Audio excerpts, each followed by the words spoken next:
Hi, thanks for tuning in. This is the ASX and Sectors weekly chart analysis for the week ending 22nd of May 2026.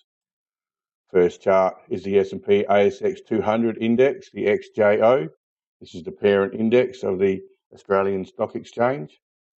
The market traded below the previous bar's low this week, testing the market for supply before recovering to close as an up bar, just a slight up bar.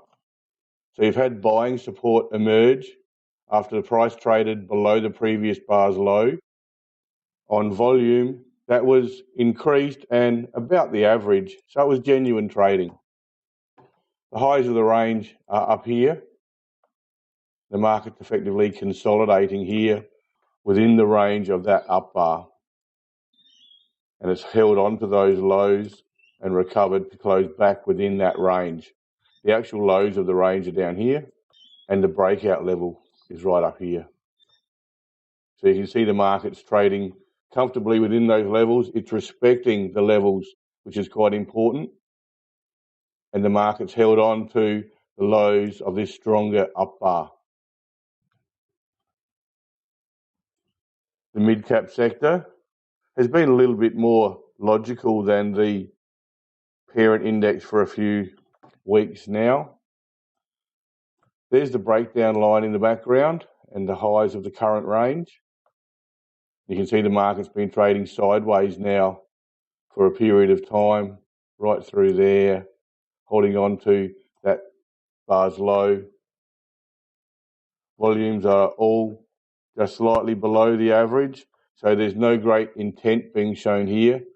This is the market marching on the spot or marking time, just waiting to see what overseas events are going to take place or whether they settle down, and whether overseas stock markets show signs of life again. This market's just uncertain. It doesn't want to lead. It's waiting to see if the coast's clear before making an attempt to push higher. The local markets do look like they would like to go higher, but they're not going to do so until trading conditions are favourable. And at this point, there's too much uncertainty. So we're marking time going sideways here at this point in time. This is the small ordinaries. This is always a little bit more volatile than the mid caps. There's the breakdown line in the background. It coincides very nicely with the highs of the range, as you would expect. That's the current range. Breakout level's way up here, with an intermediate level through there. You've got the lows of the range down here, and this market's also trading within the range of that up bar. This week was more of a shakeout than a test for supply, trading well below that bar's low before recovering to close right at the lows of its range.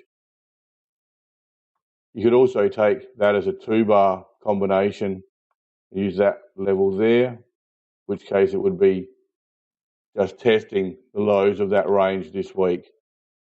Either way, the market is moving sideways in a similar fashion to the mid-caps. This is the ASX financial sector, easily the largest sector on the Australian Stock Exchange. There's the lows of the overall range, and that's the highs of where the market initially consolidated and accumulated in the background. Highs of the range come through here, and there's been supply drawn out each time when the market's challenged the highs of the range. Both times, prices come back and consolidated in response.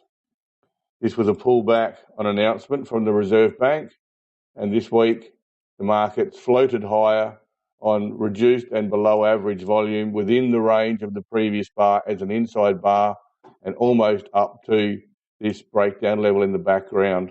That's where the market broke down from. It was initially the breakout level here, and the markets respected that level all the way through until it broke down. That became the breakdown line then, and the markets floated pretty much up to it this week. I say floated because volume was below average and it was reduced over the previous 2 weeks' volumes. so there was no great demand being shown. What it did was float higher on a lack of selling pressure, for the most part anyway. I expect the market will probably respect this level, and it may trade around it for a little bit of time, absorbing any supply before attempting to push back up and into this zone up here where it was trading previously. This is the ASX metals and mining subsector. I look at this sector mainly for the miners rather than use materials, which includes other non-mining companies. Here's the highs of the range through here, like that. Weakness emerged last week and price pulled back in response, trading well below that previous bar's low in an attempt to test the market for supply and see how much supply is drawn out in response to this inferred weakness that emerged last week. The fact that the market pulled back and then recovered to close back at the highs of the range shows you the buying support emerged when price pulled back. The weakness didn't overwhelm the buyers, and in response, prices closed back at that logical level. And this can be almost treated as an absorption bar now, where any weakness that was up there, the market pushed up, faded lower, tested for supply, found that buying support was present. The market's closed at the logical level, the highs of the range, and the market's in good position to push higher again here. There could be a secondary test for supply if trading conditions weren't favourable next week, but the odds are that the market will attempt to push higher in response. The ASX gold sector, it pulled back this week, along with the price of gold generally, which is understandable. You've got the little mini lows of the range through there, which had been respected over the last 2 weeks. This week the market's pulled back. The actual lows of the range are through here. It does appear that the market will come back and test those lows for strength. You've got the breakdown line above through there. This is where the market broke down from previously when it was trading up towards the highs. And price has recovered back to that level. It faded lower in response, along with the price of gold. And the price of gold came back again this week, and the market responded as you would expect. It does appear that the market will test this lows of the range level for strength. If it reverses here and doesn't actually test that level for strength, now it's so close, because it will act as a magnet to some respects to come back and test that level for strength. If it doesn't actually do so, it will be a minor sign of strength. It won't be a major sign of strength, but it'll be a minor sign of strength. And one to pay attention to, because this market will almost certainly test this level for strength now. It'll come back and touch it and see if there's buying support emerging at that level. You'll note that it corresponds with this level over here to the left, where the market found support previously. It found support here, and I expect it will find support again. It would take a serious pullback in gold to break through this level, but the odds are the market will test it for strength next week. We'll watch that closely. The ASX energy sector tentatively pushed back into the zone it was in previously. Lows of the range go through there after a pretty good run up over numerous weeks here. The market sort of flattened out up here and it moved into consolidation mode through there like that. Here the market appeared to be threatening to break down.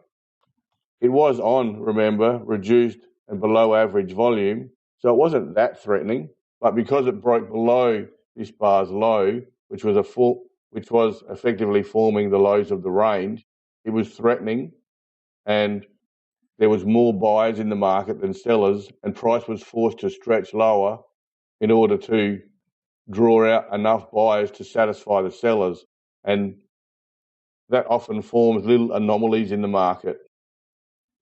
And that's more than likely what's happened here. The market then recovered slightly last week, tentatively on even lower volume than the previous one. And although supply was expected to be drawn out from the left here, the market tentatively pushed back into that zone on slightly increased volume, but still below the average. And it hasn't appeared to draw out too much supply, which actually helps to confirm the fact that price just overshot its lows due to the fact there was more sellers in the market than buyers at that point in time. And prices then just floated back up to close back within the previous range. And I expect it'll continue to trade in here in the short term. This is the ASX sector. It continues to show weakness. We've seen this market breaking down several times more recently.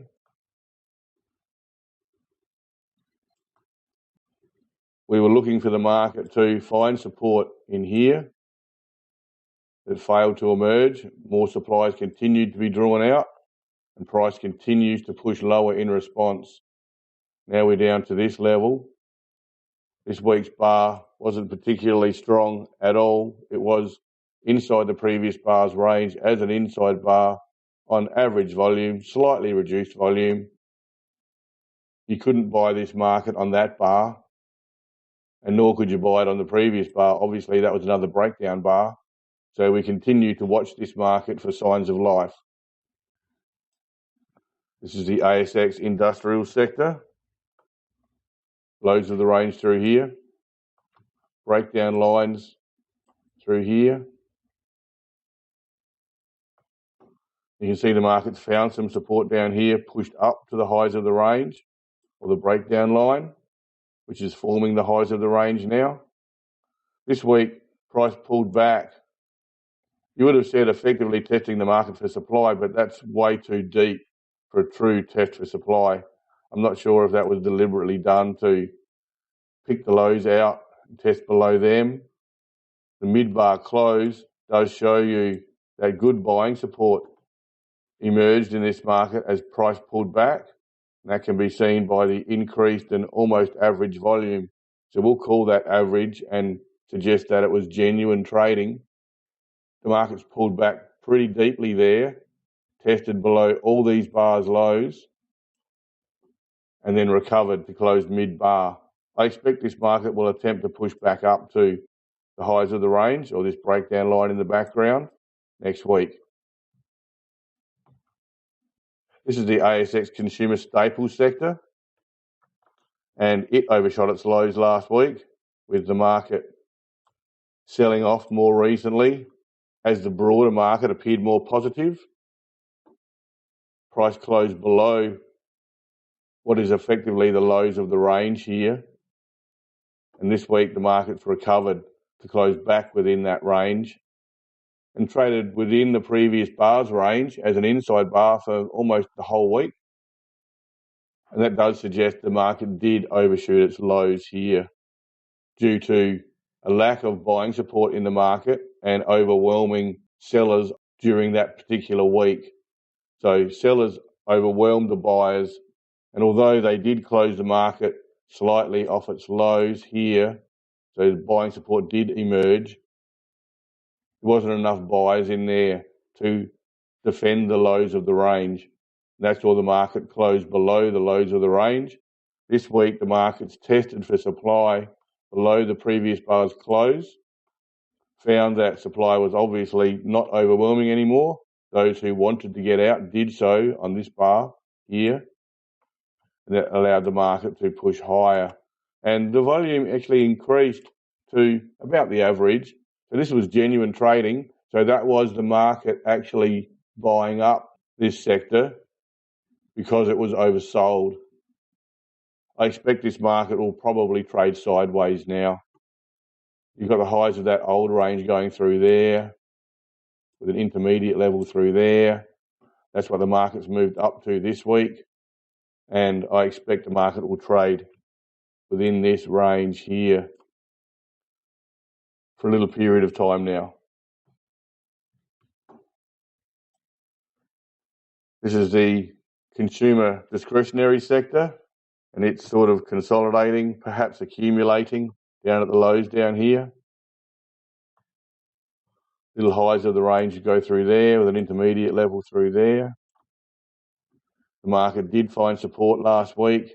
It tested for supply below the previous bar's close early this week before moving higher. Volume was pretty high, so it does appear that what supply was being drawn out was being comfortably absorbed by the market or bought by the market.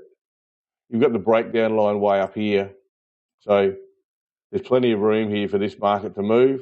It does appear that the market wants to consolidate in that range there.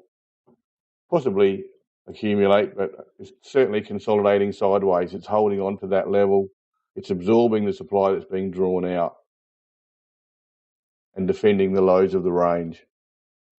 And I expect that'll probably continue for some time, at least until there's more favourable trading conditions across our broader market and around the world. So this market's likely to trade sideways in that range for a period of time. This is the ASX property sector, and after seeing some support emerge down here at the lows, the market pushed up. Breakdown line above's here. Highs of the range are going through there. You'll note that the market found some weakness here, tested for supply below the previous bar's close, and then floated higher on relatively low volume. It's attempted to push higher again, but drawn out some supply and it's pulled back. It's tested for supply below the previous bar's close, floated higher again, and this week it's traded within the previous bar's range as an inside bar, closing in the middle, and volume remains at this constant level, just slightly below the average. It's kind of grinding higher here. You've got higher close here, higher close here, with two modest pullbacks between them. I expect the market will attempt to push higher again this week, possibly up to this breakdown line in the background. I do expect there will be supply drawn out if the market challenges above that level, and I expect there'll be supply again drawn out up here if and when the market pushes above that breakdown line in the background. So this market's just absorbing supply below the important level, which is this breakdown line at this point in time, and it's kind of grinding higher. Just back to the parent index quickly. We possibly should look at the mid caps and the parent together, because this market is quite highly biased to the large cap stocks, and the mid cap market is actually a better representation of the Australian market at the moment, at least the broader market. You've got the breakdown line here. It's being well respected by the actual trading, and prices pushed sideways in a non-committal sort of fashion while it waits for an indication that the events around the world and world stock markets are going to trade more favourably again, at least in a sustainable manner. At this point in time, the market's just moving sideways, marking time or marching on the spot, waiting to see what's going to happen. If this market was really weak, you wouldn't have had this sideways trading. You would have seen the market cascading lower like this. And the fact that it hasn't done that suggests that there is good demand in the market, but there's uncertainty, and that's keeping the market trading sideways. If a little bit of favourable trading emerges, it may move up to the highs of the range. I don't see any great challenge to that level, at least in the very near term. There's likely to be supply drawn out if price does push above the breakdown line. And this trading sideways down here may well be seeing some of the traders that are holding on up here selling out. It's being absorbed down here, and that'll actually weaken that resistance, that selling pressure that'll be up there if and when the market does challenge that level. But the market's just being careful here, trading sideways, waiting to see what's going to happen. Okay, thanks for your time. Back again next week. See ya.